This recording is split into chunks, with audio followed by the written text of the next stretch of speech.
The Boeing 747 shuddered at 37,000 feet, its passengers blissfully unaware that Captain Morrison had just slumped forward against the yoke, his coffee mug rolling across the cockpit floor in lazy circles.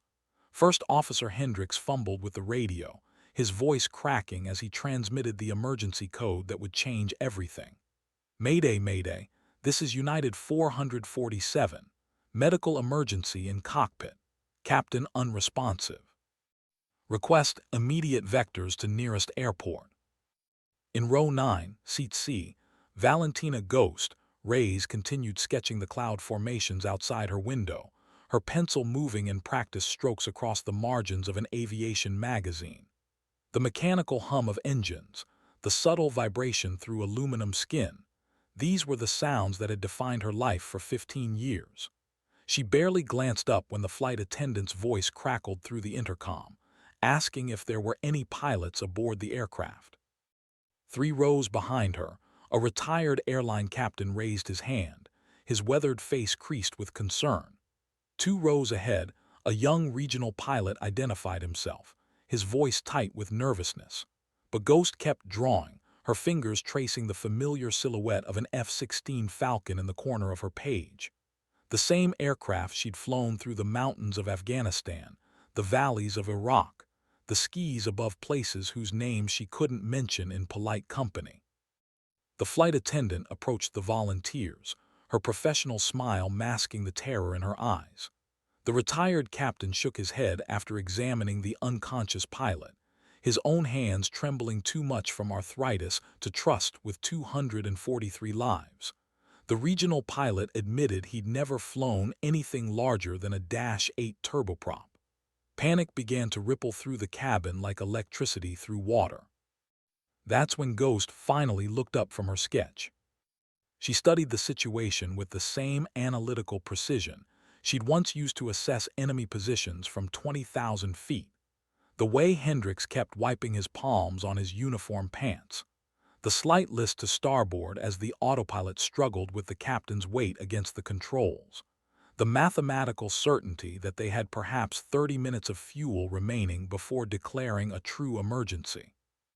Ghost closed her magazine, tucked her pencil behind her ear, and unbuckled her seatbelt. She'd been invisible for the past 6 hours of this flight, just another passenger in civilian clothes, another face in the crowd. But invisibility, she'd learned, was sometimes the greatest tactical advantage of all. The Boeing 747-400 was not an F-16. It was heavier, slower, more forgiving in some ways and utterly unforgiving in others. But flight dynamics were flight dynamics, and Ghost had logged more hours in military aircraft than most commercial pilots accumulated in their entire careers. She approached the galley where the flight attendant was speaking in hushed, urgent tones with the volunteers who'd already proven inadequate. "Excuse me," Ghost said quietly, her voice carrying the particular authority that comes from having made life-and-death decisions in three-dimensional combat spaces. "I might be able to help." The flight attendant looked her up and down, jeans, sneakers, a Northwestern University sweatshirt that had seen better days, not exactly the uniform of salvation. "Are you a pilot, ma'am?" Ghost's call sign had been earned in the skis above Kandahar, where she disappeared into mountain valleys so completely that enemy radar operators began referring to her as the ghost in the machine. She'd flown close air support missions that saved entire platoons, reconnaissance flights that changed the course of operations, and combat sorties that remained classified to this day. But none of that would matter if she couldn't convince a terrified flight attendant to let her into the cockpit of a civilian aircraft. "I've flown a few things," Ghost said simply. The understatement of the century hung in the recycled air between them. Behind her calm exterior, Ghost was already running calculations, approach speeds, landing configurations, the weight and balance considerations of a fully loaded wide-body aircraft. She'd trained for scenarios like this, though never quite imagined she'd face one while wearing her favorite Northwestern sweatshirt. In the cockpit, Hendricks was discovering that first officer training had not prepared him for this moment. His hands shook as he tried to maintain altitude and heading, while simultaneously coordinating with air traffic control and checking the captain's vital signs. The radio chatter was becoming increasingly urgent as controllers vectored other traffic away from their flight path. United 447, say souls on board and fuel remaining, came the sterile voice from approach control. Hendricks keyed the mic, his voice barely steady. 243 souls, fuel approximately 45 minutes remaining. Each word felt like admitting defeat, like broadcasting his own inadequacy to the world. Ghost could hear the transmission from her position in the galley. 45 minutes. She'd landed damaged F-16s with less fuel than that, though admittedly with only one soul on board, her own. The mathematics of the situation were becoming clearer. Weather at their destination airport was marginal, ceiling at 200 feet, visibility 3/4 of a mile. Not impossible, but certainly not forgiving. The flight attendant, whose name tag read Jennifer, was studying Ghost with new attention. "What kind of aircraft have you flown?" Ghost considered her answer carefully. The truth would sound either like boasting or like lying. "Military jets primarily, fighter aircraft." She paused, watching Jennifer's expression. "I'm qualified in the Boeing 747. This last part was technically true, though her 747 qualification existed only on paper, the result of a cross-training program she'd completed just before her discharge from the Air Force.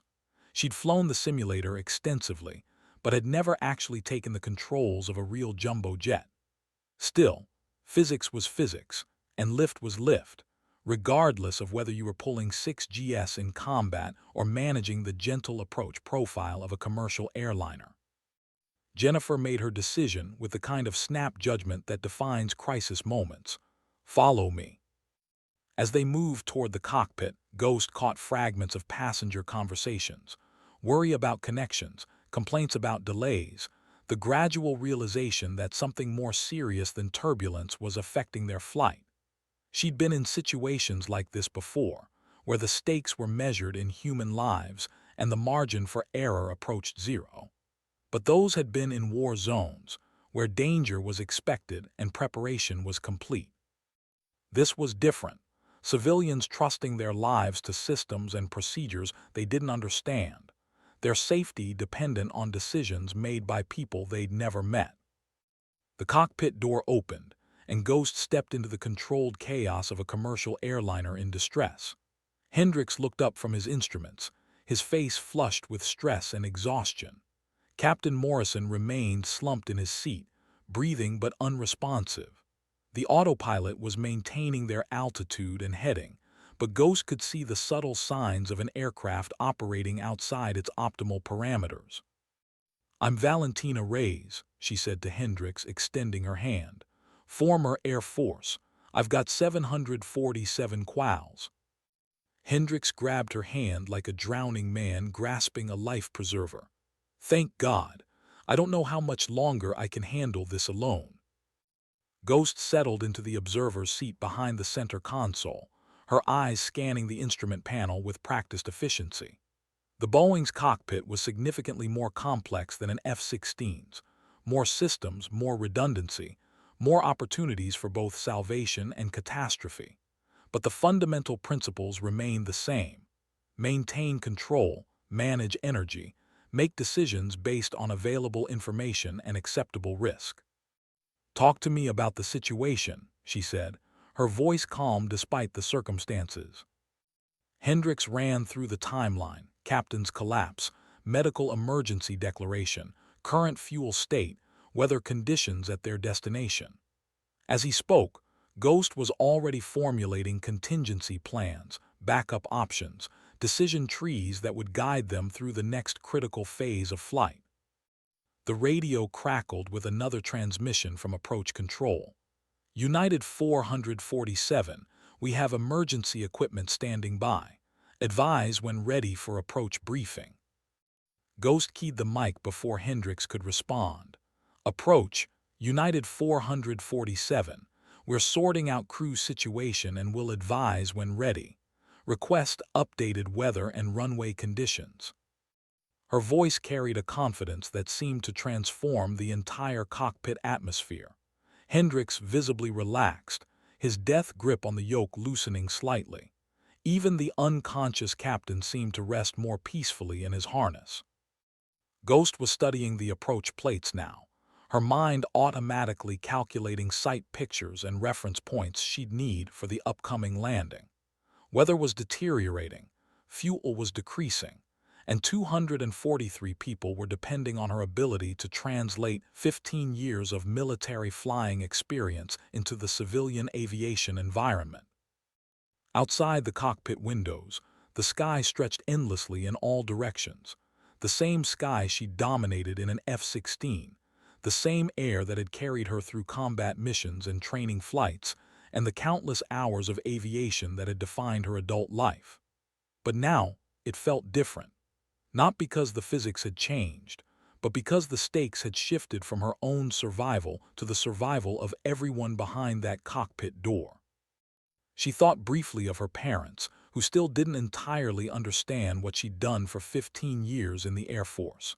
They knew she'd been a pilot, but the details of her service remained shrouded in classification levels and operational security requirements. Now, perhaps, they would understand exactly what their daughter was capable of. Ghost reached for her pencil, the one she'd been using to sketch clouds just minutes earlier.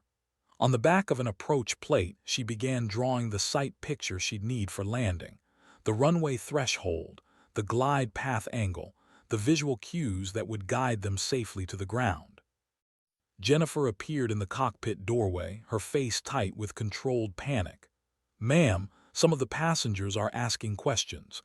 They can sense something's wrong." Ghost looked up from her calculations. "Tell them the truth, but keep it simple. Medical situation with the captain, qualified pilot taking over, everything under control. Sometimes honesty is the best strategy for managing fear." As Jennifer departed to address the cabin, Ghost turned her attention back to the task ahead. The approach would be challenging but manageable. The real test would come in the next 20 minutes, when theory would collide with reality at 140 knots.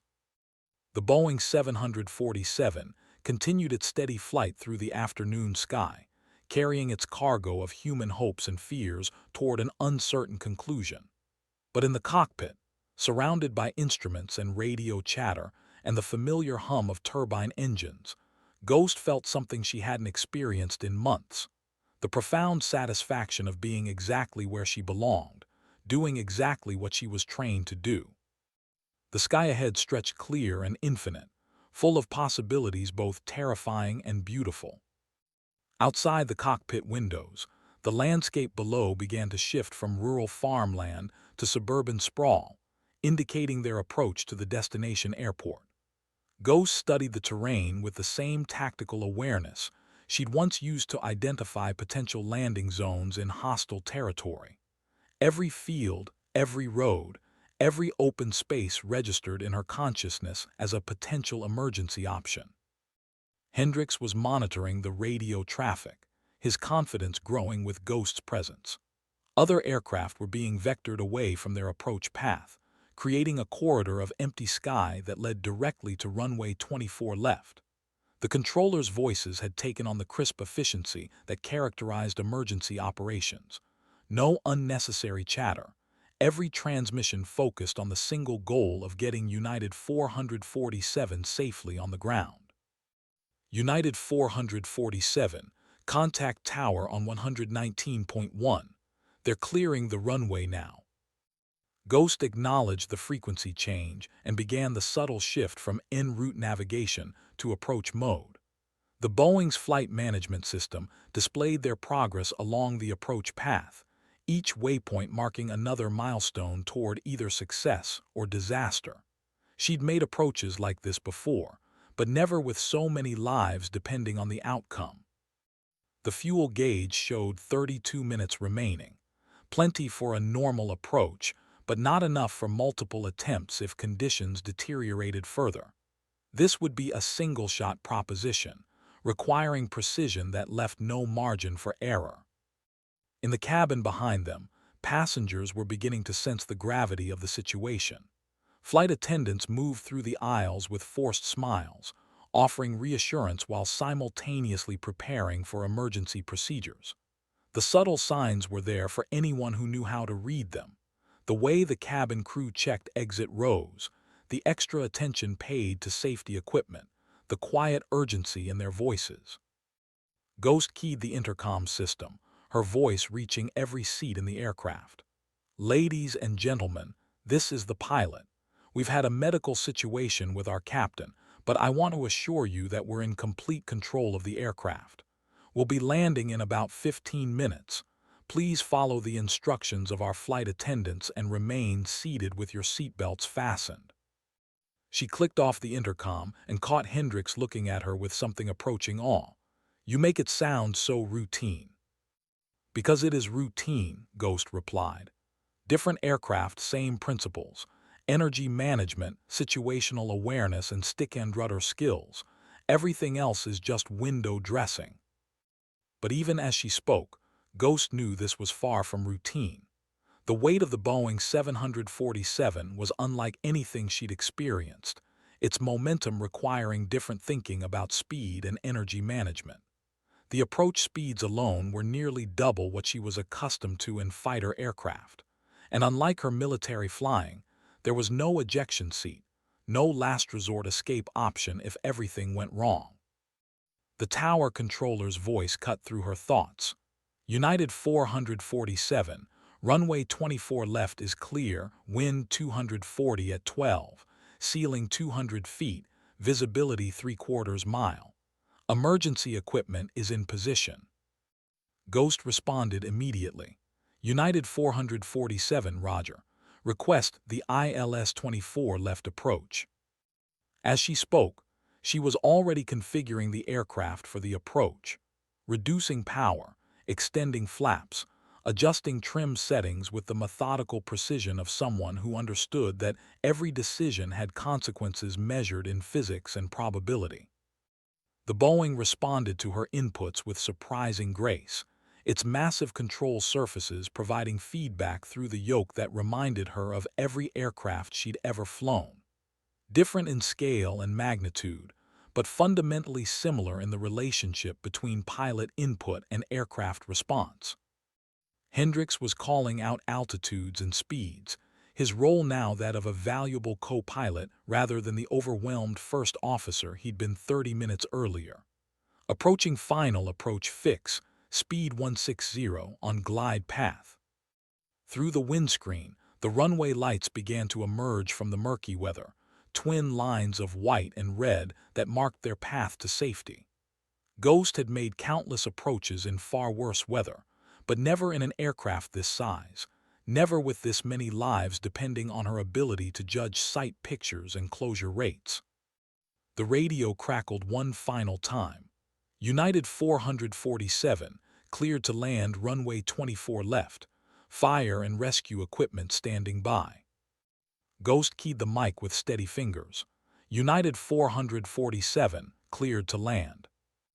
Below them, the runway threshold rushed up with the inevitability of physics and the precision of experience. Ghost's hands and feet found the proper control inputs without conscious thought, muscle memory and training taking precedence over the analytical mind that had carried her through the crisis.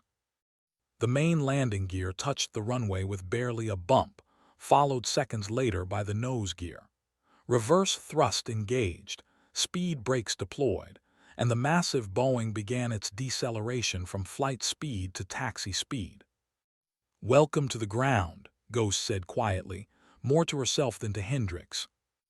In the cabin, passengers erupted in spontaneous applause, not for the smooth landing, though it had been textbook perfect, but for the simple fact of being alive and safe. Ghost could hear the celebration through the cockpit door, but her attention remained focused on the aircraft systems as they cleared the runway and taxied toward the gate. Emergency vehicles followed them at a respectful distance, their crews ready to respond to any situation, but no longer needed for the crisis that had threatened United 447. The Boeing rolled to a stop at gate B-12, its engines winding down with the satisfied sigh of a mission accomplished. As the jetway connected and passengers began to disembark, Ghost remained in the cockpit completing post-flight procedures with the same attention to detail she'd always applied to military operations. Hendricks watched her work, still somewhat stunned by the rapid transition from crisis to routine. "I don't know how to thank you," he said finally. Ghost looked up from the logbook she was completing. "Thank me by learning from this. Emergency situations reveal who we really are, not who we think we are. Today, you discovered you're someone who keeps functioning under pressure. That's worth knowing about yourself." Captain Morrison had been taken off the aircraft by paramedics, conscious but requiring medical evaluation. The passengers had disembarked with the special camaraderie that develops among people who have shared an unusual experience. And Ghost found herself alone in the cockpit of a Boeing 747, surrounded by the familiar silence that follows the completion of any significant flight. She gathered her few belongings, the magazine with her sketches, the pencil she'd used for approach calculations, the Northwestern sweatshirt that had somehow become her uniform for this unexpected mission. As she prepared to leave the cockpit, Ghost paused for a moment to look out at the airport operations continuing around them. Other aircraft arriving and departing, ground crews servicing equipment, the endless cycle of aviation that had defined her professional life. Tomorrow, she would return to her civilian job at the aerospace consulting firm, where her military experience was valued but rarely dramatic. She would attend meetings about procurement specifications and training protocols, contribute to safety assessments and operational procedures. Important work, but lacking the immediate intensity that had characterized her Air Force career. But today had reminded her that skill and training never really disappear.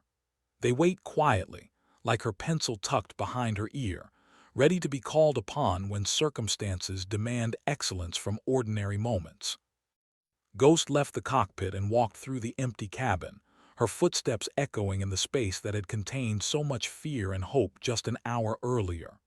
Row 9, Seat C still held her magazine, forgotten in the urgency of the emergency. She retrieved it, nodding her cloud sketches and the small F-16 silhouette she'd drawn in the margin.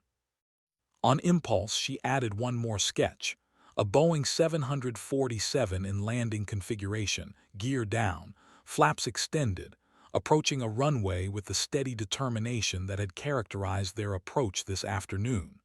Below it, she wrote a single word: home.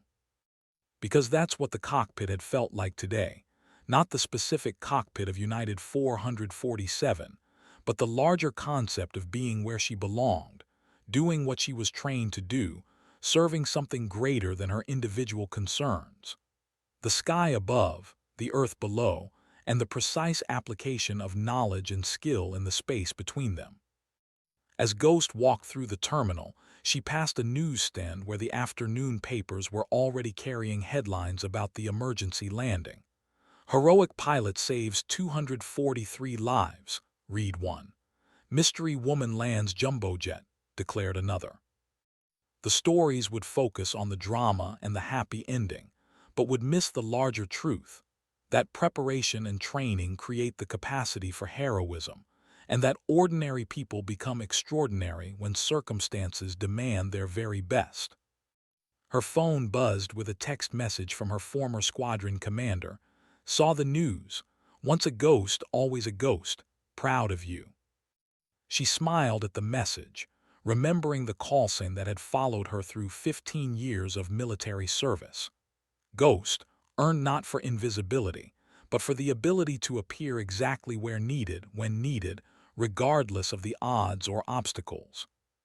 Today, seated in row 9 of a commercial airliner, sketching clouds and thinking about her transition to civilian life, she had been invisible, just another passenger, unremarkable and unnoticed. But when the situation demanded it, when lives hung in the balance, she had materialized in exactly the right place with exactly the right skills. The ghost in the machine, now the ghost in seat 9C, ready to disappear back into civilian life until the next time circumstances required her particular form of expertise. The sky would always be there, patient and infinite, waiting for those who understood its mysteries and respected its power. And somewhere above them, another aircraft was beginning its descent, carrying its own cargo of hopes and dreams toward destinations unknown. The cycle continued, as it always had and always would, sustained by the quiet competence of people who chose to serve something larger than themselves. Ghost tucked her magazine into her carry-on bag and walked toward the exit, leaving behind another chapter in a career that had been defined by moments when training met crisis and excellence emerged from the intersection of preparation and necessity. Behind her, the Boeing 747 sat quietly at its gate, its mission completed, its passengers safe, its story already becoming legend in the endless folklore of aviation. And ahead of her, the ordinary world waited, meetings and reports and the mundane responsibilities of civilian life. But she carried with her the satisfaction that comes from knowing that when it mattered most, when lives hung in the balance and the margin for error approached zero, she had been ready. Ready to step forward, ready to take control, ready to bring everyone home safely. The ghost had materialized when needed, accomplished the mission, and disappeared back into the crowd. Until next time.